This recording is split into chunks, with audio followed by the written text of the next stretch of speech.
El mundo acaba de cambiar profundamente. No están solos. Bienvenidos a Dilo con Igualdad de Género y hoy estamos aquí justamente para platicar de una de las películas del verano, del regreso a uno de los géneros pues que más éxito le han dado a Steven Spielberg, una película un tanto controversial, muy esperada y que ahora estaremos platicando, que es justamente el Día de la Revelación o Disclosure Day. Y para platicar de esta película me acompañan Shay Nistrejo, que, bueno, no saben la gozada que es además estar haciendo, pues de nuevo, este tercio que les recomendamos mucho, vean DTF San Luis, que tuvimos oportunidad de grabar hace algunas semanas. Shay, Nips, bienvenidos, ¿cómo están? Muy bien, muchísimas gracias por invitarnos. Yo estoy muy agradecida y muy entusiasmada de hablar del tema.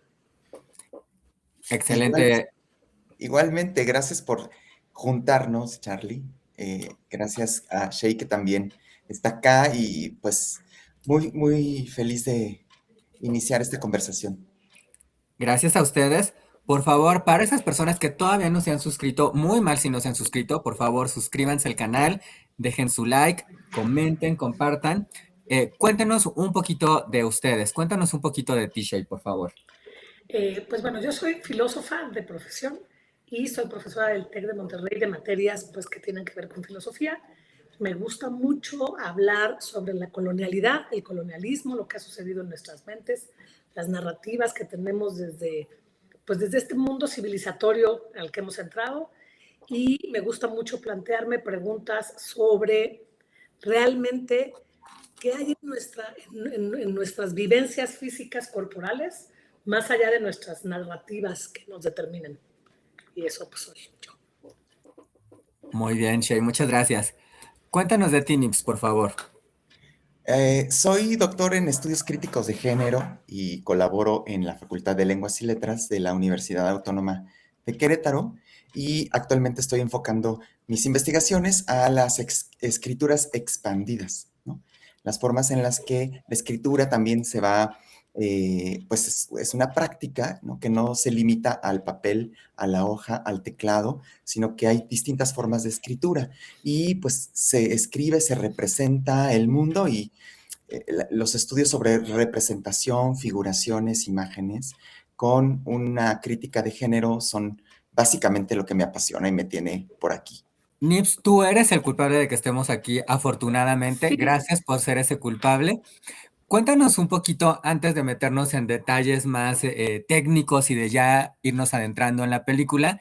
¿Qué te llevó a ver esta película y por qué dijiste tenemos que hacer un dilo con igualdad de género del Día de la Revelación? Ignoraba que Steven Spielberg había sacado una nueva película. Eso es un hecho. Nips, parece que no te juntas conmigo. ¿Qué está pasando? Sí, caray, yo creo que estuve encerrado en un momento, ¿no? Haciendo mis cositas y no me fijé, pero es verdad. Además, yo sigo a Charlie, Charlie pone muchas recomendaciones en su Instagram, en sus redes sociales, yo quiero recomendarlo, pueden seguirle y si no saben qué ver una tarde, una mañana, cuando vean ¿no? Tengan tiempo para disfrutar, Charlie tiene muy buenas recomendaciones y ahí me falló. Pero unos amigos me dijeron, vimos una película muy palomera, nos la pasamos bien, pueden ir a verla. Y era Disclosure Day. Cuando me di cuenta que era Steven Spielberg, wow. ¿Por qué? Porque yo fui un adolescente en los años 90, ¿no? En los primeros 2000 y me fascinaban las películas de Steven Spielberg. Principalmente porque él es uno de los grandes generadores de lo que hoy llamamos blockbuster, estas películas tan esperadas en los veranos y que todo el mundo veíamos, ciertamente.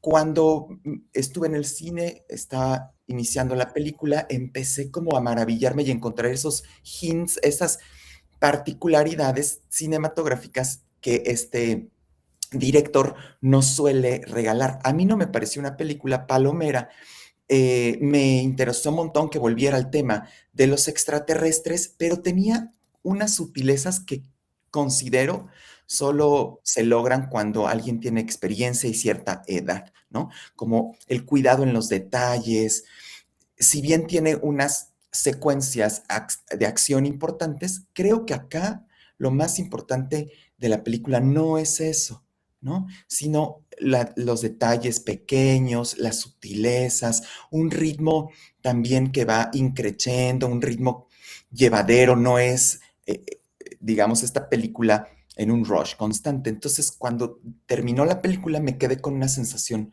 ¿no? De haber visto algo importante, algo que habla de la época en la que estamos viviendo actualmente. Y pues lo primero que hice fue escribirles para decirles, por favor, hagamos un dilo con igualdad de género de esta película. Pues qué bueno, Nips, qué bueno porque nos encanta estar aquí reunidos con usted, contigo, con ustedes para platicar más de Disclosure Day. A ver, si todavía, esta es una película que dependiendo de cuándo nos vean ustedes, quizás todavía la alcancen en cines, si no, seguramente no tardará tanto en llegar a plataformas. Y la película como tal sigue a dos personajes principales, que son los que vemos aquí en pantalla. Eh, a el doctor Daniel Kellner, interpretado por Josh O'Connor, empieza literalmente en la acción, porque vemos que este personaje está huyendo.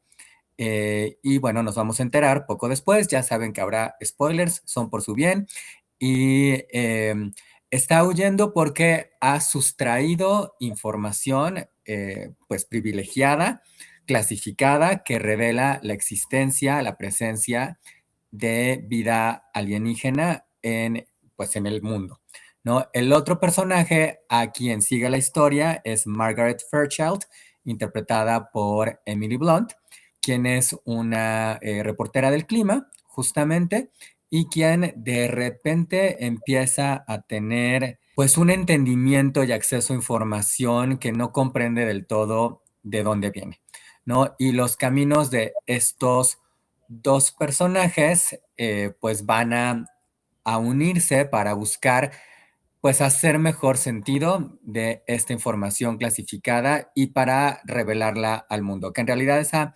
revelación sucede pues más o menos como a la mitad de la película, ¿no?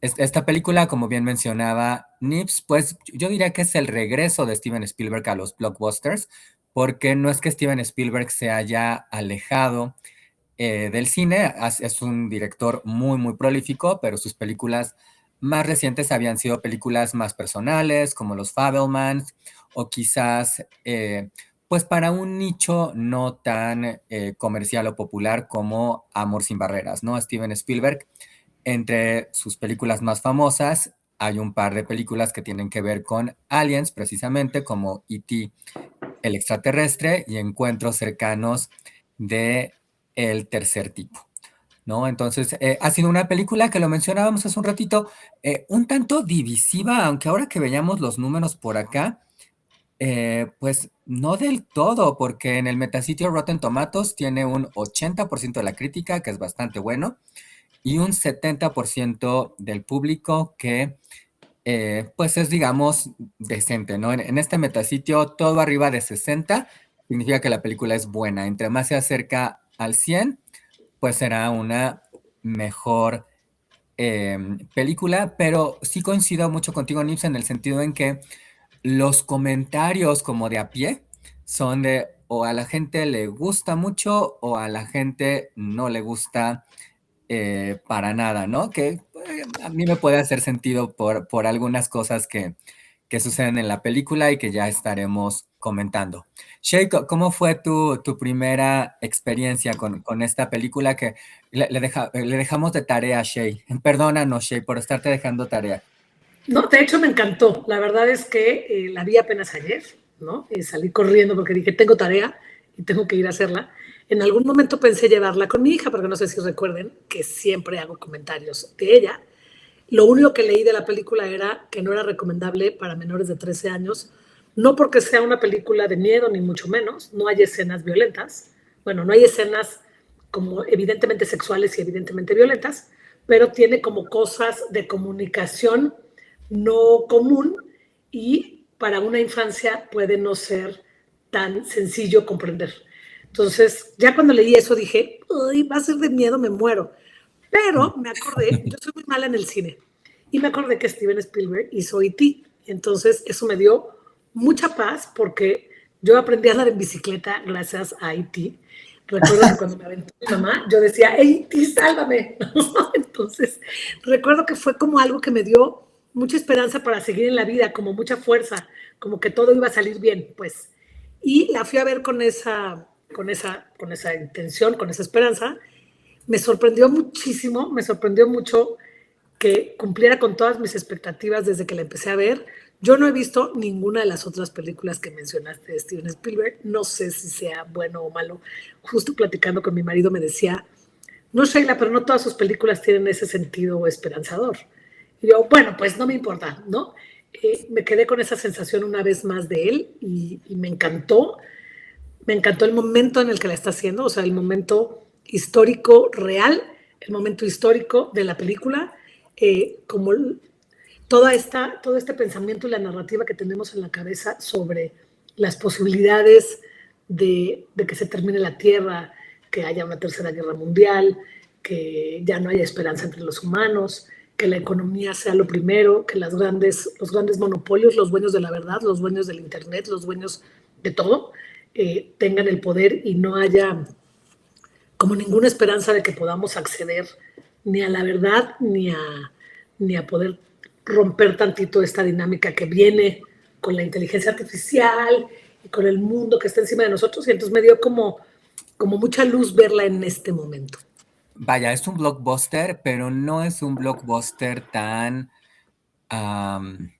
fácil o ligero quizás como otros, ¿no? Es un blockbuster que no te da toda la información, que deja ciertas cuestiones para que uno las esté pues pensando, reflexionando, para que uno ate ciertos cabos. Entonces creo que eso probablemente también la ha hecho retadora para mucho público. También es una película que digo, ya llegaremos a ello, pero tiene un final abierto, ¿no? Y eso también creo que para mucha gente no es del todo satisfactorio, ¿no? O sea, digo, los finales cerrados o que te dejan claramente en qué está concluyendo, pues para mucha gente le dan mucha más tranquilidad que quedarnos en la ambigüedad, ¿no? Como sucede quizás, si me voy a un paralelo, como la literatura fantástica pura en cuentos de eh, Jorge Luis Borges, por ejemplo, donde pues te quedas de, ¿y entonces qué pasó? ¿Esto fue cierto, no fue cierto, fue real? De aquí no llegamos a tanto, pero sí te quedas con, bueno, y entonces, ¿de qué va todo esto? Fíjense que algo que a mí me llamó la atención también, y lo estás mencionando, Charlie, es la forma en la que la película nos invita a rellenar los espacios vacíos o lo no dicho. Y eso narrativamente es importante pensar cómo se configura y entrarle, ¿no? En este pacto ficcional que hacemos las personas que estamos como observadores. Hay un pacto ficcional, se establece con el espectador y el espectador entonces se encuentra la posibilidad y establece ese contacto y ese contrato, voy a creer esta ficción, ¿no? Y lo mismo sucede en literatura, decimos literatura de pesquisa, cuando las narraciones suelen tener constantes elipsis. Las elipsis son supresiones, ¿no? De información, de tiempo, pero que la narrativa misma te invita y te permite rellenar esos huecos. Y aquí sucede eso. Tal vez por eso este warning que hace la película, ¿no? Shea, de pues niños menores, de personas menores de 13 años, tal vez no sea tan apta, ¿vale? Y para dejarles aquí un punto, Disclosure Day es el día de la revelación, tiene que ver con una máxima ética, ¿no? Aquí hay un problema ético. ¿Revelamos la verdad que el gobierno y las empresas tienen o no? Entonces, eso proyecta toda la película, ¿no? Pero acá, digamos que en términos contextuales, sí estamos en una película que nos plantea el momento actual del tecnofeudalismo en el que vivimos. Ajá. Es decir, las empresas tecnológicas son las que hoy producen más capital, las que son dueñas pues, de nuestras de la cultura datificada y por ende, ¿no? Reclaman nuestra experiencia como materia prima. Y entonces hacen, pues, lo que, pues, como señores feudales, son dueños del espacio, ¿no? Y son los que tienen la información más privilegiada, secretos, etcétera. Pero estas empresas están en contubernio con los gobiernos, en este caso el gobierno de Estados Unidos, que tiene esta información importante de vida extraterrestre, extraplanetaria. ¿Qué hacen las personas cuando tienen esa información? ¿Le pertenece esa información al planeta, a las personas? ¿O solo a las empresas? ¿O solo a los gobiernos? Esta es la disputa ética que plantea la película. No sé cómo vieron eso ustedes. ¿Por qué quizás no los niños? Y probablemente es por esta parte, Tal ¿no? cual. Porque hay los personajes principales nos enteramos conforme avanza la película en algún momento que han tenido algún contacto con estos alienígenas y que esto es lo que les permite tener ciertas habilidades, digamos, ¿no? Entonces, ahorita que lo mencionaba Shay, creo que probablemente por esto no esté como recomendada como una película para niños, porque, pues sí, si yo hago esta referencia cuando yo era niño y voy a ver esto, pues probablemente voy a tener pesadillas y no me voy a querer dormir tranquilamente, pensando en que pues tenga yo estas manitas aquí, ya saben, pues sí, como que yo creo que ese debe de ser el detalle para los niños. Y me encanta que hayas puesto esta imagen, me encanta que platicara de esto, Nivis, porque es justo lo que estaba yo queriendo articular y completar, ¿no? Hay una parte en la película muy interesante donde dice esta señorita, la dueña de estas emociones, ¿no? que empieza a comprender emocionalmente el mundo, que ella no quiere convertirse en religión. Y entonces eso es muy fuerte, porque, bueno, al menos para mí fue muy fuerte, porque cuando ella dice no me quiero convertir en religión, durante toda la película yo me preguntaba, ¿quién es el que debe tener el poder de decidir qué podemos aceptar y qué no? ¿Hasta dónde es un cuidado a las personas? Porque pareciera que lo que están haciendo es cuidar pues las posibilidades emocionales de las personas y de hecho esa imagen tal cual, Carlos, me hizo pensar tal cual en las infancias, porque en la medida en la que nosotros, y esta monja que es lo máximo, ¿no? Y rompe, yo creo que cualquier persona religiosa le da un infarto ver la película, porque rompe con esta idea de que somos los dueños de la verdad, los humanos, ¿no? Somos los únicos hechos a imagen y semejanza de un Dios, si es que lo hubiera, ¿no? Nos hicieron para obtener la verdad completa y en nosotros está el poder resguardarla y hacer uso de ella. Y es lo mismo que sucede con estos empresarios, ¿no? Donde yo tengo el poder de acceder a la verdad y yo soy el que tengo que saber cómo usarla, hasta dónde usarla, a quién decírsela, por qué no decírsela, cuando en realidad estamos perdiendo el control, ellos mismos, bueno, estamos perdiendo como si fuera yo empresaria, están perdiendo el control los empresarios porque también se encuentran llenos de emociones y son personas que no han resuelto cosas de su vida histórica. Hay otra escena que también me fascina cuando le dice, yo dejé de creer en ti cuando tú te perdiste, le dice al dueño, ¿no? De la empresa. Cuando fallece su mujer, su esposa, parece ser que todo se le destroza el mundo, me imagino, emocionalmente, y voy a hablar mucho de emocionalmente, porque la película creo que nos lleva mucho a comprender que somos mucho más, lo que te decía al principio, ¿no? Somos mucho más que razón y control y sistema, como cuerpo, como emociones, ¿no? El mundo nos hizo olvidar quiénes somos más allá del poder de la información, desde el siglo XVII, principalmente XVIII, pero históricamente hemos creído que quien tiene más información tiene más poder y es mejor persona, digamos, ¿no? Me hizo pensar todo el tiempo en Jesús mismo. Yo decía, Jesús, Hijo de Dios, ¿habrá venido a ser el dueño de lo que pensemos y creamos hoy? Dios, si existe Dios, querrá que lo alabemos y lo sigamos únicamente a Él, ¿no? O sea, que son preguntas como fuera de lugar probablemente, pero todo el tiempo que veía la película decía, qué interesante que por medio de una película tan suave, tan amigable, pues, según yo, ¿no? Nos empecemos a cuestionar qué es la intención final de la película, creo, ¿no? Cuestionarnos esto que hemos asumido como verdad, darnos cuenta de que hay un pasado que nos invita a buscarlo y a recordar por qué perdimos la fe, la esperanza, la confianza, la amistad, el poder de lo que puede esto. ¿No? Esto, cada que siento algo, con mis estudiantes, ahorita ya termino con esta intervención, cuando estudiamos las partes del cuerpo, estudiamos el hipotálamo. Y en el hipotálamo se encuentran la mayor cantidad de emociones que tenemos. Es casi nuestro primer cerebro, ¿no? Cuando tú te paras inmediatamente porque tienes miedo de algo, es porque el hipotálamo es la parte más sensible de nosotros. Y es súper mega hipersensible. No es consciente racionalmente, pero sí te empuja a reaccionar. Y lo hemos olvidado, ¿no? Entonces, es como un recuerdo a volvamos a este cuerpo tan maravilloso que se nos ha dado, creo. Y con respecto a lo que decías de la niña, ¿no? Hablar con nuestras infancias, cuando estamos viendo una película así, decirle, mi amor, ¿te daría miedo si sí, o sea, si solamente crees que Dios es el único dueño de la verdad, digamos, ¿no? El único ser y somos los dueños de la verdad completa? Me encanta cuando la monja dice, no creo que algo tan maravilloso como la racionalidad o como el amor o como Dios lo haya hecho solo para los humanos. Debe compartirse con más. Entonces sería como un mensaje a mi hija, digamos, si fuera mi hija o a las infancias, no temamos de lo que desconocemos.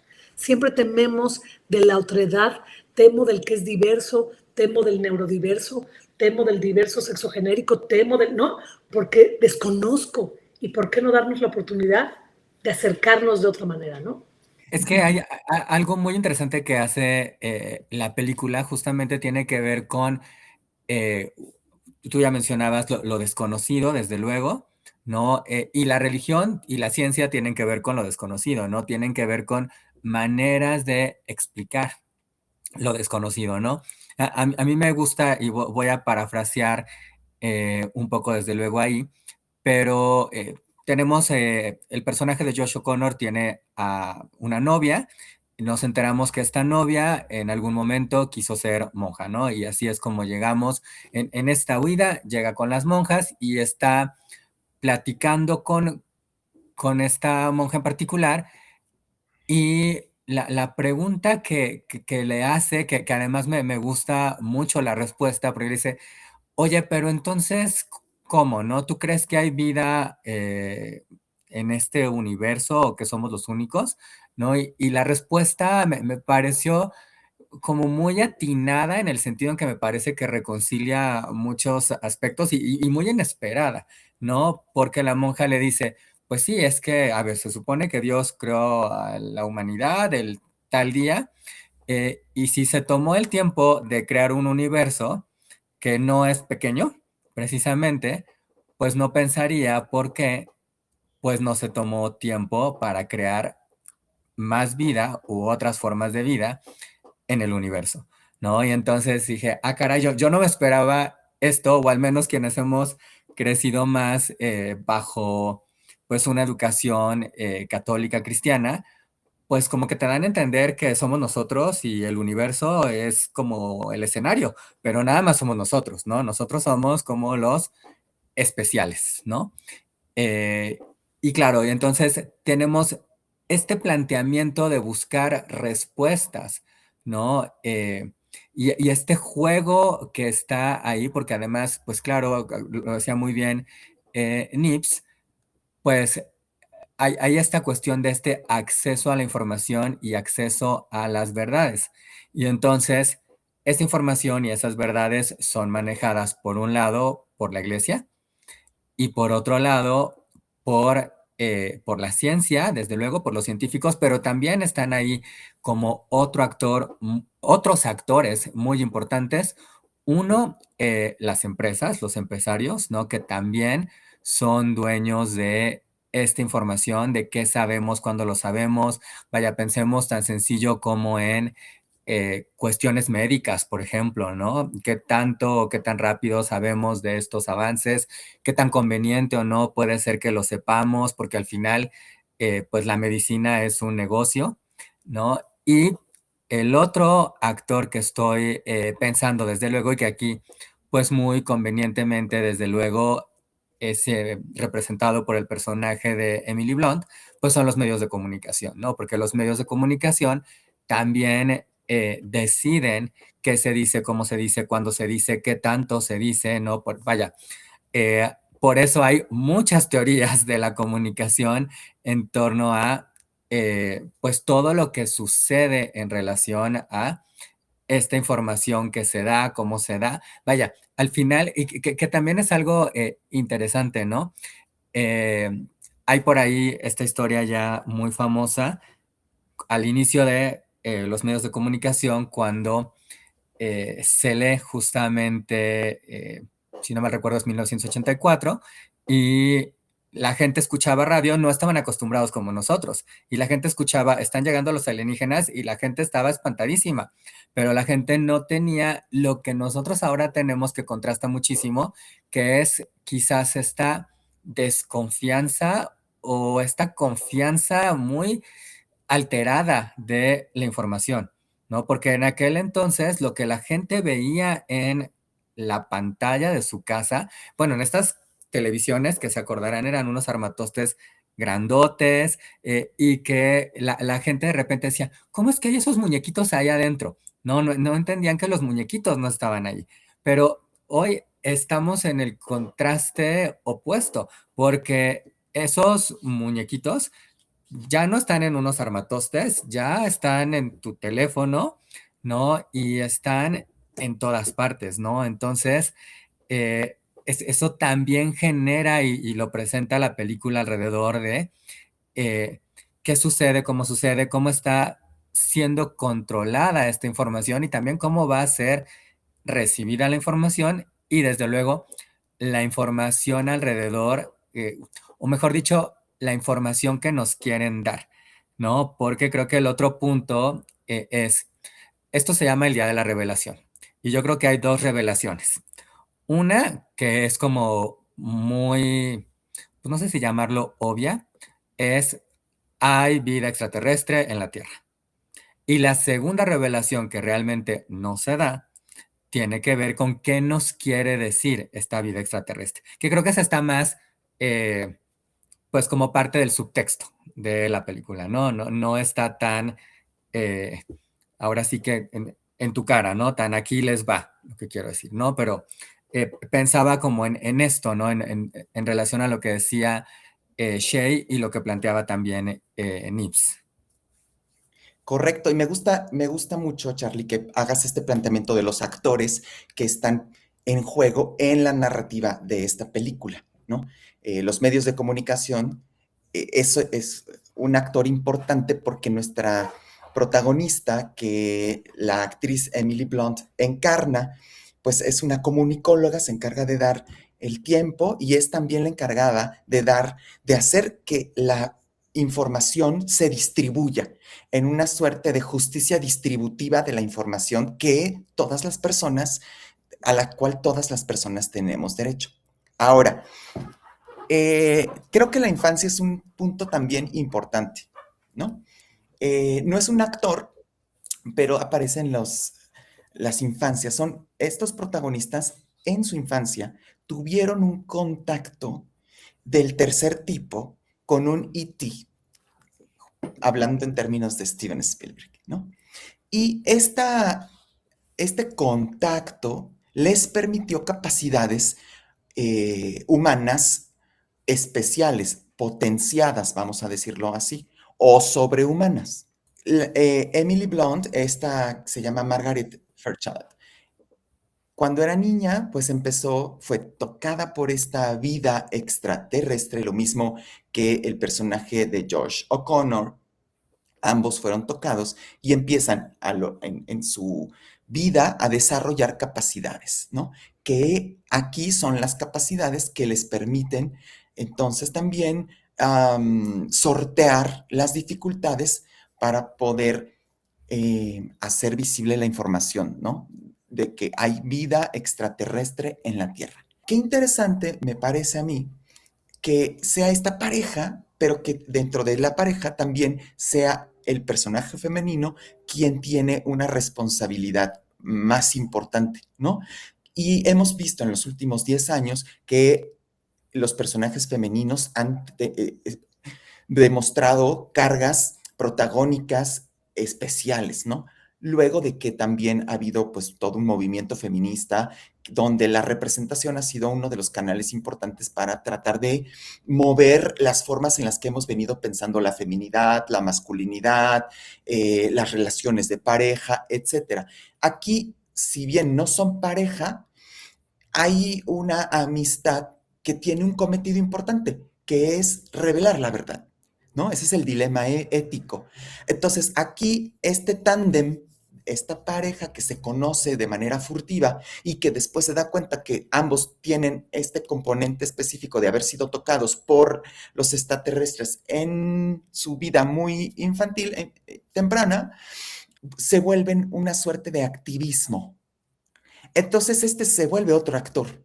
El activismo, tenemos la ciencia, la religión, los medios de comunicación, las empresas de la información y tenemos lo que hacen las personas con todo eso, ¿no? Si bien estos son estructuras de poder que nos habitan o en las cuales habitamos, porque también producen cómo pensamos, la religión produce cómo pensamos, la ciencia produce cómo pensamos, los medios producen cómo pensamos. Ahora, podemos preguntarnos aquí, ¿qué hacen las personas con eso? Y lo tenemos aquí, ¿no? A través de un dilema ético. Esta pareja, que también es parte de una red más amplia de personas infiltradas, vamos a decirles hackers, que trabajaban para la empresa y que ven que la empresa está haciendo un manejo maniqueo de la información, se vuelven hackers, se vuelven activistas. Y aquí vemos que también la sociedad tiene una voz, tiene una agencia para poder desarrollar pensamiento autónomo y decir, oye, acá estamos pasando por alto lo que estas empresas quieren que nosotros creamos de lo que es la realidad. Y el punto, y con esto termino esta participación, es que pues hay muchos ámbitos, actores, estructuras de poder que generan la realidad. No hay una sola realidad, ¿no? Así como no hay una sola vida, ni la vida humana es la más importante del planeta, ¿no? Acá también, ¿qué estamos dispuestos? ¿Qué realidades queremos generar?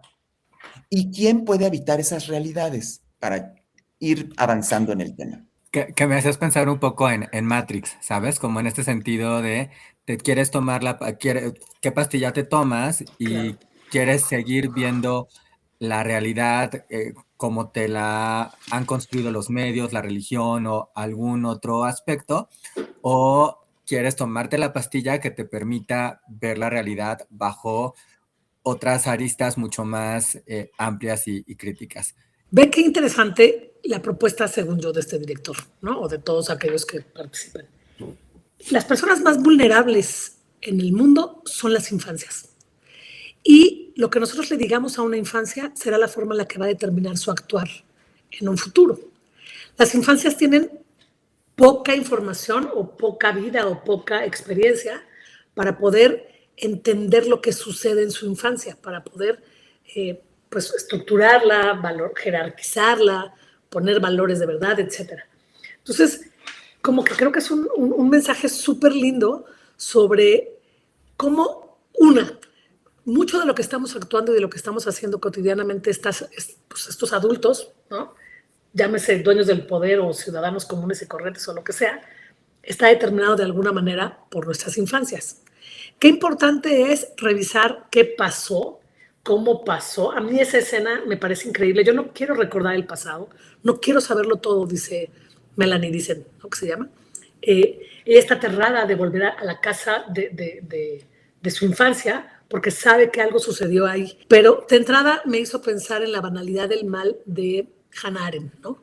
Con respecto a pues todo lo que sucedió en el Holocausto y lo que podemos creer como bueno, malo, lo que podemos entender como las personas agresivas y violentas.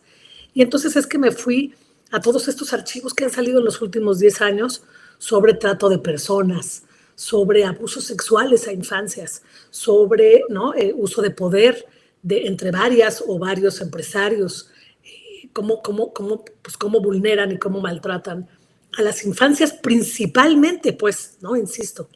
Y cómo de alguna manera lo hemos banalizado como humanidad. Primero porque la comunicación ya es tanta que entonces ya nos parece un dato más, ¿no? Y segundo, porque y lo he leído en varias novelas muy interesantes además, y en varios temas, donde es increíble cómo las personas jóvenes, infantes, que sufrieron violencias sexuales, han salido adelante, han podido superarlo, porque es parte de lo que los ha hecho humanas, de lo que los ha hecho personas, de lo que les ha permitido seguir adelante. Y es como súper fuerte, ¿no? Porque más allá de darnos cuenta de lo que puede suceder en una infancia, en una narrativa incorrecta, ¿no? Y el gran problema ético de tenemos que seguirle dejando a quienes tienen la verdad o el poder, se las tenemos que seguir dejando a ellos. Realmente están haciendo una buena chamba, o sea, realmente está sucediendo bien. Yo sigo estancada en mis clases con el tema de la paridad de género, por ejemplo, ¿no? Y sigue siendo siglo XXI, 2026, ¿no? El día de la semana pasada, sigue siendo un problema porque sí, pero primero que demuestren que pueden las mujeres o que tienen, ¿no? Pues las bases o están formadas. Y entonces yo digo, ¿cuándo nos mostraron los varones que podían? ¿No? ¿Cuándo podemos seguir viendo ejemplos cotidianos donde hay una problemática fuerte sobre el uso del poder y el abuso del poder? Démonos la oportunidad de tener el poder, pues quien sea, ¿no? Que no sea necesariamente un varón cis, digamos, pues blanco, con economía estable. Y entonces, como que me lleva mucho a pensar en esta responsabilidad que tenemos como humanos, como personas, de revelar, de que cuando estoy trabajando en un lugar, cuando estoy trabajando para alguien, llámese inteligencia artificial o cualquier empresa, algo que no es correcto, algo que me brinca, algo que me doy cuenta de que no está bien, yo sé que la economía y la sobrevivencia cotidiana lo complica todo, pues, ¿no? Pero ¿cómo atrevernos a convertirnos en activistas? Como decía Victoria Camps, muy simple, ¿no? En politizarnos, o sea, tomar acción con respecto a lo que estamos viendo, que evidentemente no está bien y que soy partícipe, lo dice este joven, ¿no? Él dice, yo fui partícipe, yo lo hice. Hasta hace 2 semanas me acabo de enterar lo que llevo años haciendo, ¿no? Y no era consciente, porque insisto, este abuso del poder sobre nuestras narrativas, el totalitarismo que hay hoy en las pantallas, que las vemos diario, que nos controlan, no nos permite ver hasta dónde tenemos libertad de hacerlo. No, pero dijiste algo muy importante que es información es poder. Mucho de lo que está alrededor de la película es justamente esta parte, ¿no? Que tiene que ver con quién controla esa información, cómo se da esa información, por qué se da o por qué no se da, ¿no? Y que pensaba mucho también en esta cuestión, pues sí, como muy paternalista en el sentido de esto sí lo debes de saber o no lo debes de saber, pues ya saben, por los famosos de es por tu bien, ¿no? Que mejor no te enteres de esto o no sepas esto, porque yo te estoy cuidando, ¿no? Es como si las poblaciones fuéramos niños incapaces de, bueno, voy a poner incapaces o capaces, porque de repente suceden cuestiones recientes que pues a veces sí nos hacen dudar si somos capaces, ¿no? Pero pues está justamente como este aspecto de si realmente tenemos esta capacidad de eh, recibir esta información, asimilarla y saber qué hacer con ella, ¿no? Porque creo que ese es, eh, fíjense que ahora que lo digo, pienso que quizás esa sea la revelación que también se queda sobre la mesa, ¿no? Porque al final no sabemos qué va a ser la humanidad dentro de esta ficción con esa información que les están dando y con esa y con otras informaciones, ¿no? Que yo quiero retomar alguna de esas otras informaciones en un poquito más adelante, pero que me parece ahí eh, pues bastante clave, ¿no? Porque vaya, no me voy a ir más lejos, estamos grabando en tiempos del juego de pelota y de repente uno ve las reacciones de la gente, que digo, me parece padrísima esta entrega y este entusiasmo, pero también me parece preocupante de repente y entiendo que puede ser un poco de la euforia colectiva que hace que desaparezcan ciertos límites y del uso de pues ciertas sustancias para exacerbar ese entusiasmo, pues también hace que lleguemos a otros extremos. Sí, para mí la película pone el punto en algo que tenemos que estarnos preguntando, y eso es nuestro Disclosure Day, ¿no? O sea, nuestra gran revelación sería eso, ¿qué hacemos los humanos, las personas, ¿qué hacemos con la diferencia? ¿No? ¿Qué hacemos con la diferencia? Vean lo que hacemos con la diferencia. Ujú. Dos grandes nociones teóricas que usamos en las humanidades y las ciencias sociales son la otredad y la alteridad, ¿no? La otredad es esta mirada que tenemos sobre la diferencia como esos otros que no soy. Y como no comparto esas formas, experiencias, formas de vida, pues lo veo como lo otro. Y esa mirada como lo otro suele abyectar al otro, ¿no? Siguiendo a lo que dice Julia Kristeva de lo abyecto, aquello que me disloca, no tengo los sentidos para encontrar qué quiere decir ese otro. En este caso, en el caso de la película, serían la vida extraterrestre, los aliens. Recordemos aquí que Steven Spielberg siempre ha tenido una mirada positiva de la vida extraterrestre, ¿no? E.T. era un extraterrestre adorable, ¿no? Los extraterrestres no son entes que vienen a colonizar, sino que vienen a tener un contacto, ¿no? A dejarnos mensajes, una enseñanza. Y pasa igual de lo que suele pasar con las narrativas donde hay monstruos, ¿no? Cuando tenemos monstruos, los monstruos en realidad son unos elementos que hacen o que revelan la monstruosidad de las personas alrededor, no en sí mismo. Y eso ocurre en esta película. Los extraterrestres vienen aquí a señalar lo monstruoso o las cuentas pendientes que tiene la humanidad misma consigo, ¿vale? La alteridad, por otra parte, es esta mirada, ¿no? En la que podemos entender o reconocer, fíjense la categoría que estoy usando, reconocer que hay otras vidas, otras formas de vida tan importantes como la mía, ¿vale? Entonces aquí lo que está en juego es, podemos reconocer que hay otra vida distinta a la humana, pero tan importante como la nuestra. Esa es una pregunta que se abre. Sabemos un poco las respuestas. Estamos incapacitados, ¿verdad? ¿Por qué? Pues porque en la misma humanidad solemos hacer distinciones con la diferencia, ¿no? Y se ve en la misma película, ¿no? Las personas, ¿no? A través de las clases sociales, ¿no? A través de los países, a través del género, pues hacemos distinciones, hay unos que valen más y hay unos que valen menos. Mientras no resolvamos eso, ¿qué haríamos como humanidad con una información tan eh, esperpentosa como que hay vida en otros planetas? Estamos capacitados para poder descentrar lo humano del centro, este antropocentrismo, porque vivimos en un antropocentrismo, ¿no? Podríamos pensar que hay otras vidas y que esas vidas también nos pueden enseñar cosas o podemos aprender de esas vidas. Eso es lo que para mí aquí está en jaque. Y por último, ustedes saben que Sara Ahmed habla de las emociones. Ella propone que las emociones están en lo social, pegadas a los objetos. Hay objetos cargados de emoción. Las emociones no están adentro de nosotros, las aprendemos, ¿no? Socialmente, pero también se van pegando. Hay objetos que están cargados de emociones. Ella pone el ejemplo de las personas afrodescendientes, ¿no? Cuyas emociones siempre son de miedo, ¿no? No de ellas, sino que las personas reaccionamos ante eso de maneras en las que hemos venido históricamente aprendiendo, ¿no?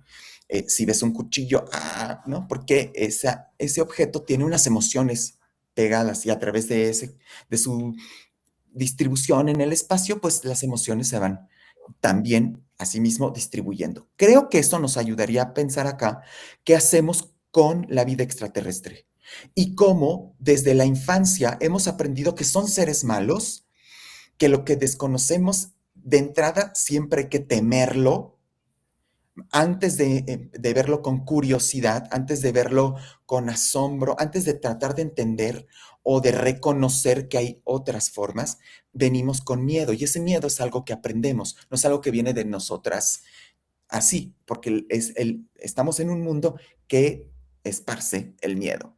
es muy chistoso porque justo, ¿no? Venía escribiendo y yo decía, lo que sigue, de cuando me toque hablar, va a ser justo, yo pensaba en Chivo Guerrero, por ejemplo, ¿no? Que propone esta idea de la diversidad y a lo hetero como si fuera parte de esa diversidad, cosa que ha sido algo tan problemático y poco aceptado por muchas y muchos, ¿no? Donde, claro que siempre me ha gustado ser yo, llamémosle el hijo de Dios, el dueño de la verdad, el que tiene la razón, ¿no? Y lo otro, aquello que merece, a mí me encanta y tengo la oportunidad de conocer a muchísima gente religiosa, ¿no? Y aquello que merece, que necesita que yo le enseñe, ¿no? Si yo soy el religioso o dueño de pues de este saber colonial, recordemos mucho cómo le agradecemos, bueno, no yo, pero se le agradece al colonialismo que nos hayan enseñado a comer, por ejemplo, ¿no? O sea, a mí eso me parece sorprendente y si no lo habían escuchado, les cuento que hay gente que se atreve a decir semejante barbaridad. Entonces, ¿cómo estamos acostumbrados a ser los dueños de, queremos ser aquel, yo tengo un artículo en un libro que sacamos con la doctora Judith, muy padre, donde yo hablo de Hegel, porque una de las cosas que yo quiero decir es, cuando queremos ser reconocidas, nuestra cualquier diversidad que tengamos, parece que lo hacemos para poder tener el poder epistemológico y poder pisotear al otro que no ha sido reconocido. Parece que la única, en algunos momentos, yo sé que no siempre, pero como humanidad hemos logrado que cuando queremos ser reconocidos y por fin se pone mi nombre en la lista de, ¿no? De aquellos que valen la pena ser reconocidos, lo hago para poderme atrever o para tener el poder de decir quién está equivocado y quién lo está haciendo de manera errónea, más allá de hacerlo para empujarnos y jalarnos pues a todas las, ¿no? A las disidencias que estamos abajo, yo llego arriba, pues jalemos a todos los que se puedan, ¿no? Pues parece que históricamente hemos hecho todo lo contrario. Y entonces en el momento en el que me encuentro por fin en este lugar de poder para poder observar qué es lo que está sucediendo y por qué se tiene esa verdad o qué es lo que les hace creer que tienen el poder como este señor maravilloso que se llama, ¿cómo? Solem. Y ahorita te digo que es interpretado por Colin Firth y que es la cabeza de Wardex Corporation, que es la empresa a la que le han robado esta información, ¿no? Así que es el antagonista, digamos. Los que tuvieron además, porque además ve cómo es un tipo de suerte, también me hacía mucho pensar, por supuesto que es una película estadounidense, pues, ¿no? Pero qué chistoso que siempre tienen la suerte o la mala suerte los estadounidenses al final de la película, ¿no? Cuando los chinos dicen, no, pero queremos que sea una exclusiva nuestra. Él tiene la suerte de que hayan sido sus, pues, hasta él y personas que él conocía, que hayan tenido acceso a estas personas extraterrestres, que hayan tenido acceso a adquirir a ellos, y solo por eso nos atrevemos a creer que somos los dueños de la verdad, ¿no? Que somos aquellos que tenemos que hacer el todo sin darnos cuenta de lo increíble o no que nos abrió, y regreso a mi punto, ¿no? Si yo estuve en esta disidencia, en este desconocimiento y de pronto me reconocen como parte del grupo, puedo ver qué es lo que hace, o sea, la maravilla de la revelación de ser aceptado en la realidad, ¿no?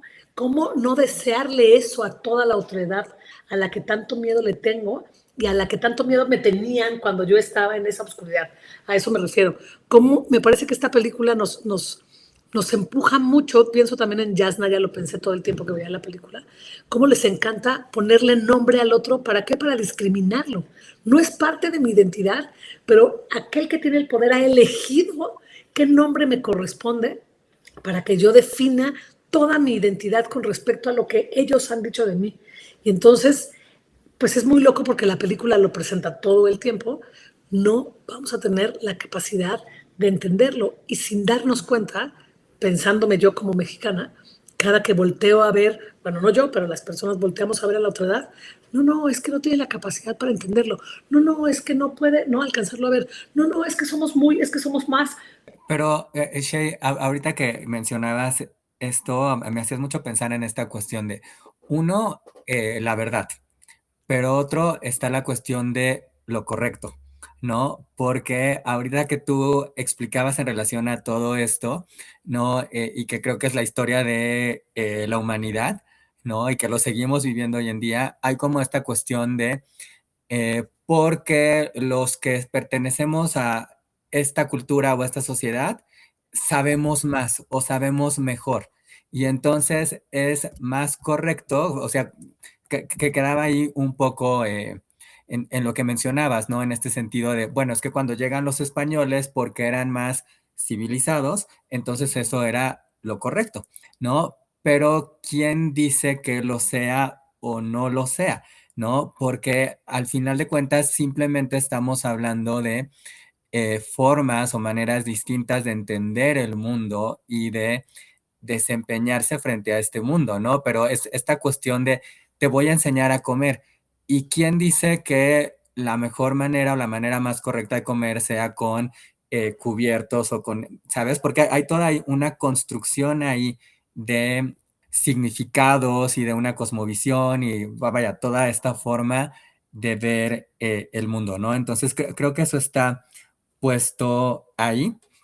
Y quería yo unir ahí con un par de cositas más, porque además tengo que preguntarte algo, Shay, que voy a llegar a eso, porque creo que tú que tienes más de estos conocimientos sobre la parte filosófica, pero también neurológica, creo que puede ser muy interesante y es algo de lo que también está en la película, pero no se desarrolla mucho.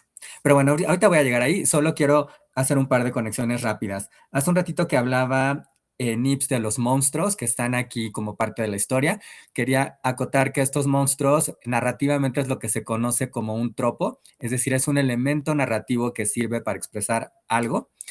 Y en la narrativa en general, el monstruo es una proyección de los propios personajes, ¿no? Sirve para que de manera metafórica se pueda contar o se pueda expresar un temor que tienen los protagonistas o los seres aquí, ¿no? Y Nips además hablaba de estas diferencias con otras especies, que creo que Nips ya lo ponía muy bien en el sentido de, si no nos podemos entender nosotros mismos, ¿no? Entre seres humanos, pero luego la película también plantea, si no podemos entendernos con las propias especies, bueno, no con nosotros como humanidad, no con nosotros con las otras especies que están en este mundo, ¿cómo nos vamos a entender con las especies de la galaxia? ¿No? Ya digamos así.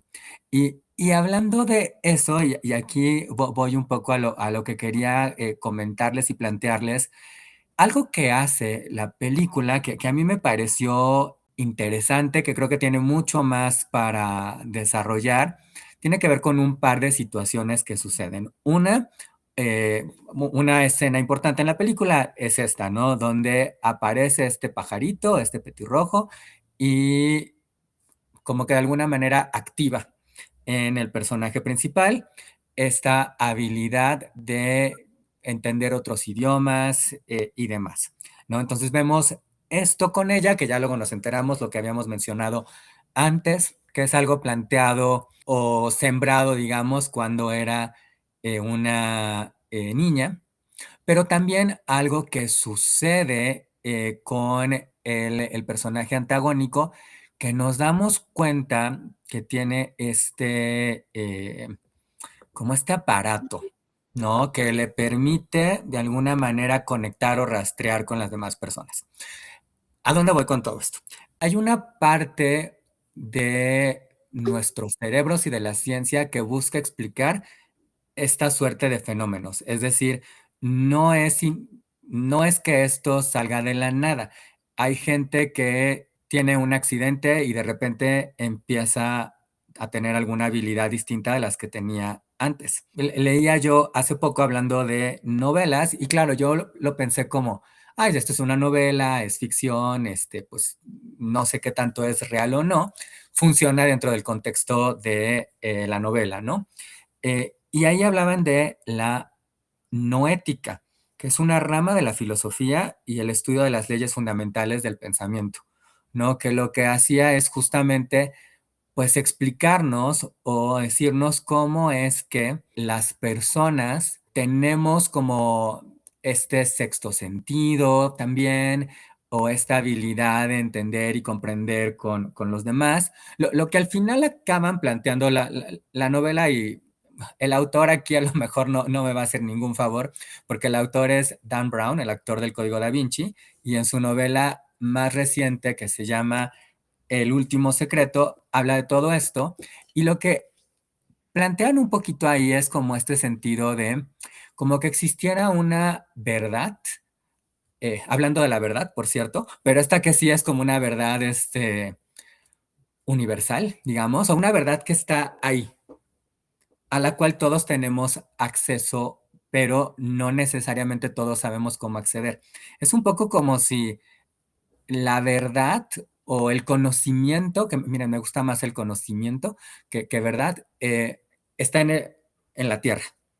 Y como que cada uno de nosotros, seres humanos, fuéramos como una terminal que puede acceder a ese conocimiento o no, ¿no? Y para ello habrá que tener pues ciertas habilidades o sensibilidades, que creo que la película también aquí en cierta manera lo está plasmando, ¿no? Porque al final lo que tiene que ver con esta capacidad que, que se despierta en los protagonistas, pues tiene que ver con eso, ¿no? Con esta posibilidad de ahora sí poder entrar en contacto, empatizar con lo que está en el universo, ¿no? Entonces yo lo voy a dejar ahí, pero sí quería, bueno, no sé qué opinan les dos de esto. Y claro, Shay, pues tú que manejas más estos términos filosóficos, neurológicos y demás, que haya que comentar al respecto de esto. Te voy a contar dos cosas interesantes con respecto a lo que comentabas, ¿no? Que es bien padre. Y justo además vuelvo, como lo mencionas y como lo veo yo y lo que he estado aprendiendo, una de las necesidades más importantes, creo, de las neurociencias es la capacidad de controlar la mente humana. O sea, a mí eso me parece aterrador, ¿no? Sí, hay investigadores como súper genuinos que lo que quieren es ver cómo funcionamos, pero ahora que lo recuerdas, que no lo había traído a colación, claro, lo que queremos es ver de qué manera podemos manipularnos. Hoy, por ejemplo, existen ya aparatos con los cuales yo puedo escuchar a alguien que no puede hablar leyendo sus pensamientos. Te ponen justamente, ¿no? Ciertos aparatos para poder leerte y saben qué es lo que estás pensando independientemente de que no nos podamos comunicar verbalmente contigo. Y eso tiene, pues, un chorro de cosas terroríficas, pues, ¿no? Y para llegar a ese tema, justo me estaba acordando de Hegel cuando habla del amo y el esclavo, como si pareciera, ahorita que comentaba y explicaba de manera clara Nivis esta otredad y alteridad, ¿no? De qué manera yo puedo reconocer a la otredad, pero a mi servicio, no la reconozco, o sea, como si no hubiera una necesidad humana, no lo sé por qué, pero no hay una necesidad humana para reconocerte que somos como iguales. Te tengo que reconocer para saber en dónde estás, o arriba o abajo. Hay una lucha constante entre los dos, ¿no? Porque además, de hecho, así se dio, y creo que eso es lo padre de la película, ¿no? Así se dio históricamente, así se nos ha contado desde la religión, pero más con el siglo XVII, XVIII, sobre el poder que tenemos sobre el universo. Todos los objetos vivientes o no vivientes de la Tierra y del universo nos pertenecen para nuestra comodidad, para lograr nuestros objetivos, para que nosotros vivamos mejor. ¿Qué más da si sufre la vaca y qué me importa si el pollo se la pasa mal? O sea, mientras a mí, ¿qué tal si el árbol se comunica o no, si le dolió o no? Mientras a mí me funcione, yo tengo todo el poder de lograrlo, ¿no? Y eso sucede entonces con nuestro, que es lo que dice Hegel. Sí, eso nos pasó con la Tierra, pero cuando me encuentro a un igual a mí, digo, esto no puede ser bueno, ya somos lo mismo, ¿no? Tiene que haber una disputa fuerte hasta que tú entiendas que eres el esclavo y yo entienda que soy el amo o viceversa, pues, ¿no? Pero como si no pudiese haber convivencia de manera homogénea. Y esto, insisto, una vez más regreso a esta idea, son productos de este mundo civilizatorio en el que hemos entrado. O sea, no significa que tengan que ser así, pero el gran problema de haber sido, pues, colonizados, una, es que terminamos creyéndolo como verdad, Y dos, que me encantó hace rato como lo contaban también sobre la llegada de los extraterrestres, no es que vengan a colonizarnos. Claro, estamos acostumbrados a que en la Tierra así se ha dado este asunto y queremos pensar que cualquier otra inteligencia tiene la misma necesidad que tuvieron estos colonizadores, que no es el de todas las mentes humanas, cabe aclarar. Yo les digo a mis estudiantes, estudien China, ¿no? China ya pudo haber gobernado y colonizado a Inglaterra y no lo hizo, ¿no? Conocemos muchísimas otras culturas que no tienen esta necesidad de colonizar y de empoderarse de las otras y de los otros. Y específicamente, pues esta parte de la Tierra, ¿no? Pues, no sé por qué, insisto, fueron las que se dedicaron a colonizarnos y a creer que el poder solo se encuentra en unas manos, ¿no? Y con respecto a lo que contabas de la ciencia, me encantó esta pregunta, ¿no? Parece ser que históricamente nosotros lo que tenemos son neuronas que se conectan. Tenemos millones de neuronas y hay un momento en las infancias, sobre todo como a los 6, 7 años, que, bueno, durante todo el tiempo, pero principalmente a los 6 años, nosotros generamos muchas neuronas en el tubo neural y se van expandiendo a distintas áreas del cuerpo humano. Pero luego se hacen un chorro, que es lo que va a hacer que nos permite conocer el mundo y entenderlo y ordenarlo aquí adentro. Como a los 6, 7 años hay una poda de neuronas. Las neuronas que no se requieren se van podando, pero se quedan igual millones de neuronas. Conforme vayamos creciendo, las neuronas hacen conexiones por medio de sinapsis, ¿te acuerdas, no? Y las sinapsis son las que van a crear nuestros troncos neurales, que son los que van a determinar de alguna u otra manera nuestras formas de actuar. Estamos acostumbrados a conectar de esa manera. De hecho, nosotros le decimos mucho a los estudiantes, ¿no?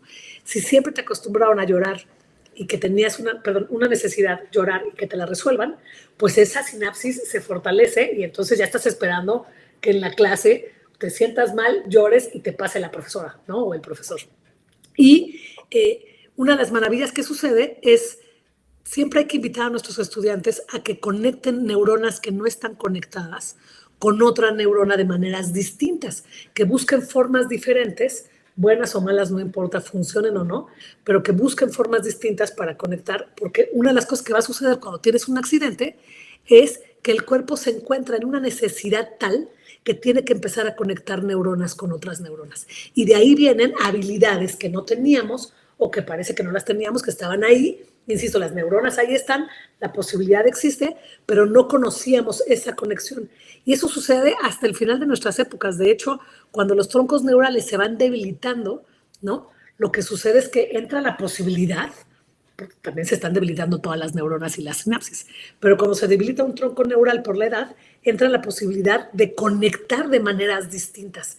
Y entonces tenemos como una segunda oportunidad para acabar con todos nuestros vicios, digamos, con nuestras cosas malas, nada más que no nos gusta hacerlo, pero si nos esforzamos tantito, tenemos posibilidades. Y en el cuerpo, insisto, como el de la amígdala, el cuerpo tiene posibilidades de sentir muchísimo más de lo que lo hacemos, de conectar con la otredad más. Pero este mundo civilizatorio, y ahí ya me callo, este sistema civilizatorio nos enseñó a conectar de una sola manera y creemos que las otras, por desconocidas, o son mal o son del diablo, ve nomás qué fuertes somos, ¿no? O sea, deben ser así como de otro planeta y entonces ni le entro, me da miedo. La chava lo dice interesantísimo en la película, ¿no? Me da mucho miedo voltearte a ver porque veo la verdad y no la quiero ver. Me da miedo. Nos acostumbraron históricamente a tener que el miedo sea como nuestro hilo conductor, porque eso nos permite obedecer. Cuando tenemos miedo nos convertimos en obedientes perfectos y una vez más caemos en la banalidad del mal por el miedo. Y Qué fuerte lo que dijiste porque me hiciste pensar en una película que no viene ahorita mucho al caso, pero se llama Obediencia Perfecta. Y véanla, por cierto, es fuertísima. Tiene que ver justamente con los casos de Ruiz Maciel. Pero bueno, es que ahorita que mencionaste Obediencia Perfecta, me vino mucho a la mente. Me hacías pensar, Sheikh, en esto que decías justo por eso se recomienda mucho no siga usted el mismo camino siempre a su casa, sino busque caminos alternos, aprenda a tocar un instrumento, aprenda a tejer, a hacer este tipo de cosas que lo que hacen es motivar que tengamos conexiones diferentes, ¿no? Y también me hiciste pensar mucho en cómo en Asia tienen un concepto generalmente de la vida y del universo muy distinto que nosotros, ¿no? Porque hay mucho más este entendimiento de somos uno con la naturaleza y no somos uno sobre la naturaleza, ¿no? Sino más en este sentido de buscar un equilibrio, ¿no? Que me parece que al final la revelación que está buscando o la propuesta que está haciendo la película, pues tiene que ver con eso, ¿no? Con abrirnos y darnos la oportunidad y la posibilidad de entendernos más nosotros, entender más a quienes están a nuestro lado de nuestra misma especie, de otra especie en este planeta, sean plantas, sean animales, y desde luego con eso a pues especies que no sean de este planeta, estén aquí o todavía no estén aquí, eh, porque vaya, al final, pues esto es una ficción, pero bueno, ya saben también que luego dicen que la realidad supera la ficción, así que pues es también parte de lo que está aquí sobre la mesa. Lo que la película nos viene a colocar en el centro es el antropocentrismo en el que vivimos, vuelvo a eso, ¿no? Y plantear la pregunta, ¿podemos ver una vida desjerarquizada con otras especies? Eso lo plantea Donna Haraway en su libro Seguir con el problema, ¿no? Seguir con el problema para Haraway es cómo continuamos con pues, el problema de la destrucción del mundo, porque eso ya no se va a detener. ¿Cómo seguir con el problema? Y ella dice, tenemos que preguntarle a otras especies, tenemos que acudir al conocimiento que otras especies tienen sobre el mundo mismo y hacer coaliciones como en algunos otros momentos históricamente humanos y animales hicieron coaliciones para proyectos específicos. Y yo creo que esto también se retoma en Disclosure Day, ¿vale? Por una parte. Por otra, algo que me cautivó de la película es la mirada que nos entrega sobre la vulnerabilidad. No es baladí que sean la infancia con la que los extraterrestres conectan. ¿Por qué no con el señor dueño de la empresa? ¿Por qué no con el señor dueño del canal de televisión? Y vámonos recio y ya que allí se sepa. No, conecta con los niños. Y no es baladí que también conecte con otras especies y que a través de la imagen de otras especies se materialice la comunicación con los humanos. Entonces aquí nos habla de una vulnerabilidad. La fuerza de la vulnerabilidad. No es tampoco algo nimio el hecho de que nuestros dos protagonistas conecten a través de la vulnerabilidad de sucesos que tuvieron en la infancia, sucesos que no pueden entender, que no tienen explicación, pero que les vulneran tremendamente, que les provocan miedo. Pero, ¿qué hacen? ¿Se quedan estáticos con esa vulnerabilidad? ¿Se paralizan? No. Y aquí viene lo que Judith Butler dice en su texto Vulnerability, ¿no? La vulnerabilidad, en muchos casos, como ella lo hace notar en las madres buscadoras, en las colectivas de búsqueda, esa vulnerabilidad les proyecta, ¿no? Les hace hacer cosas, ¿no? Entonces la vulnerabilidad se vuelve una parte importante de la resolución, de la agencia de las personas, en otros términos más Foucaultianos, de la resistencia. Y entonces vemos que las vulnerabilidades son las formas de conectar también en la sociedad que tenemos, porque la novia de Josh O'Connor, de su personaje, quiero decir, en un momento vulnerable, acude a su tía, que es una monja en un claustro, ¿no? Y ese claustro le sirve un poco como de guarida en un momento y de reorganizar. Y digamos que esta monja que vemos aquí en pantalla, también desde el desconocimiento le entrega cierta información, pero entonces vemos que estas acciones micropolíticas pequeñitas en una red de vulnerabilidades de muchas personas son los que están enfrentando a los grandes consorcios de la información, a los grandes tecnofeudalistas, ¿no? Y esto a mí me parece que también nos está mostrando lo que hoy en día estamos teniendo como escena social, ¿no? Básicamente. Y eso a mí me gustó mucho. Mira qué interesante. Una de las cosas que yo veía todo el tiempo era la ciencia ficción, y lo dijiste hace rato, ¿no? La ciencia ficción ha sido una guía para la tecnología, para el avance de todo lo que tenemos hoy. Y la ciencia ficción también puede servirnos para irnos, lo dicen ahí, ¿no? Dice, la empatía es lo más alto de la evolución humana, pues, ¿no? O sea, ¿por qué desarrollar, gracias a la ciencia ficción, que está bien, pues, ¿no? Tecnología y avance, tal, y por qué no empujarnos a desarrollar, gracias a la ciencia ficción, que es lo que me encantó de esta peli, por eso me parecía tan esperanzadora, digamos, porque podemos empezar hoy, gracias a la ciencia ficción, que podría ser buena película o mala película, empezar a desarrollar algo tan increíble como solo los humanos tenemos. O peor aún, y hasta ahorita que lo estoy diciendo lo pienso, yo todo el tiempo estuve peleándome con la idea, y desde hace muchos años que daba filosofía de la ciencia, que las matemáticas es el lenguaje con el que escribió Dios, ¿no? Es como, pues, algo como demasiado extraordinario, ¿no? O sea, qué loco, que es lo que dicen en el siglo XVIII, ¿no? Gracias a que nosotros conocemos las matemáticas, es que viene esta renovación de la religión, porque pues Dios nos hizo capaces de comprender ese lenguaje. ¿Y por qué no pensar que el único lenguaje o el lenguaje más maravilloso para comunicarnos, porque lo acabas de comentar, Nivis, con los animales, con otros extraterrestres, no es racional, no es sistemático, no es tan ordenado, que sea la empatía?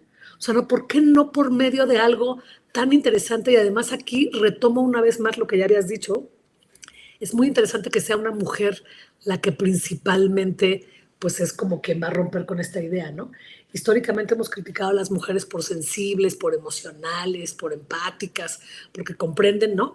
Y qué curioso que hoy sea o pudiese ser nuestra herramienta, no de guerra para ganarle a nadie, sino nuestra herramienta para lograr comunicarnos de una manera más plena. Hace rato decías, ¿no? Pues no sabemos ni comunicarnos con nosotros.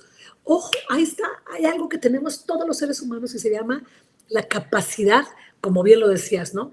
De ver a la otredad y retomarla y sentirla como yo. ¿Por medio de qué? Del sufrimiento. Millones de autores lo han dicho y dijeron, en la medida en la que revisemos y veamos quiénes somos, es encontrar esta verdad que decía Foucault, ¿no? En la medida en la que encontremos la verdad, podremos entonces tener relaciones mucho más, pues ya no sé cómo llamarle, inteligentes, digamos, ¿no? O sea, la verdadera inteligencia es más empatía que el conocimiento de las matemáticas. Qué interesante que aparecen en la película el conocimiento matemático y también la capacidad de comunicarse en varios idiomas y lenguas. Y aquí también, bueno, aquí es una crítica rápida, ¿no? Qué curioso que siguen siendo los personajes masculinos los que, ¿no?, detentan el conocimiento matemático y las mujeres las que detentan el conocimiento de la comunicación y las lenguas. Aquí hubiera podido, si hubiera sido también al revés, me hubiera Sí, gustado se ve muy más. por lo establecido ya. Claro. Pero creo que me gusta porque ojalá, Nivis, ya tuviéramos reconocidas a las mujeres y a las otredades. Más bien, un puntito más para, ojo, vatos, el hecho de que ustedes crean que ya tienen la neta, aquí hay algo que tenemos que empezar a reconocer. Entiendo tu crítica, pero es que Sí. todavía no estamos del otro lado. No, claro que no. Hablando de estar al otro lado, ahorita estuve pensando mucho, dije, hay otras películas que han hablado de esto de maneras distintas, pero pensaba en Avatar y muy recientemente Hoppers.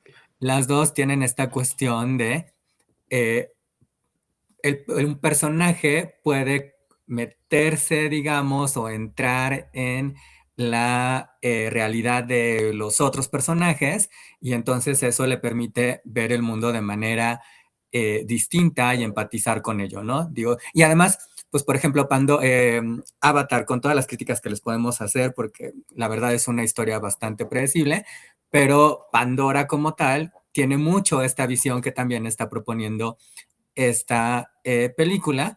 Y ahora recientemente Hoppers, que es una película animada de Pixar, trae esta misma idea. Es más, la propia Hoppers hace un chiste. ¿no? Cuando le explican a la protagonista de, es que entonces te vamos a poner tu conciencia en el cuerpito de un castor ese. Claro, es como Avatar. Bueno, pues miren, nada más que aquí en Disclosure Day o en el Día de la Revelación, no estamos haciendo este ejercicio de te vamos a meter en alguien más, sino no deberíamos de necesitar meternos en alguien más para poder entender o empatizar con alguien más. Me pueden seguir en @nipstrejo en Instagram, es mi cuenta de Instagram. Lo mismo para Facebook. Y finalmente es una película que se disfruta con un timing distinto. No, no deja de tener las escenas de acción, que a mí me parece buenísimo esas escenas de acción. Y también hilando con lo que nos acaba de decir Charlie, qué interesante que hemos estado viendo en los últimos años películas que plantean organizaciones empresariales como enemigas, ¿no? Y a comunidades de personas organizadas tratando de desmantelar esas violencias. ¿Cómo dejar, esta, cómo dejar de juzgar? Juzgamos como sables, siempre creyendo que tenemos la verdad. Y somos capaces de hablar siempre de la otredad como si fuera menos, como si tuviese que aprender de uno, ¿no? Lo hacemos sin darnos cuenta, yo creo, ya cotidiano. Y entonces, ¿cómo a partir de esta reflexión que me encanta, quedarme con la idea de, más allá de hacerle crítica a la otredad, a lo que no entiendo, porque además la frase la dicen creo que toda la película, ¿no? No le temas a lo que desconoces. ¿Por qué no atrevernos a acercarnos y a sentir más, a quitarnos estos diálogos, sobre todo en la historia que está viviendo México actualmente, ¿no? Con respecto a la política, que bueno, siempre la han vivido, pero sobre todo políticamente hablando, no siempre estamos dispuestos a aislar, a discriminar, a criticar a la otra edad, sin sentir, sin darnos cuenta de todo lo que tenemos como personas, como humanos, como parte de los seres vivos, como parte de este planeta y del universo, conectar para algo positivo, conectar para algo más viable, pues, ¿no? Que es cómo comunicarnos entre todas y todos de alguna u otra mejor, peor manera, pero probarlo, pues, ¿no? Y ya sería como mi final, ¿no? Atrevámonos a sentir, que creo que también lo dije en la última que platicamos Nivis y Carlos, ¿no? Atrevámonos a sentir más allá de lo que nos han enseñado a sentir. Parece que nos controlaron lo más increíble, que es, sí, toda, ¿no? La mente y cómo pensamos, pero también nuestro sentir está controlado y estamos acostumbrados a sentir por lo que se debe y se puede y no por lo que realmente siento, pues, ¿no? Y me encuentran, bueno, no muy seguido, pero @ShayFilósofa en YouTube, que hago algunos videillos ahí. El otro programa que hicimos, Nips, Shay y yo por acá, es sobre DTF San Luis, una serie que está en HBO Max, que bueno, ya veremos. Nosotros estamos grabando un poquito antes de las nominaciones al Emmy, pero probablemente esté por ahí nominada a Mejor Serie Limitada y quizás algunas otras categorías. Está sonando, digamos, fuerte para eso. Por favor, déjenos su like, compartan, suscríbanse a este canal. También hay una opción nueva que se llama hypear, entonces también hypeen este video.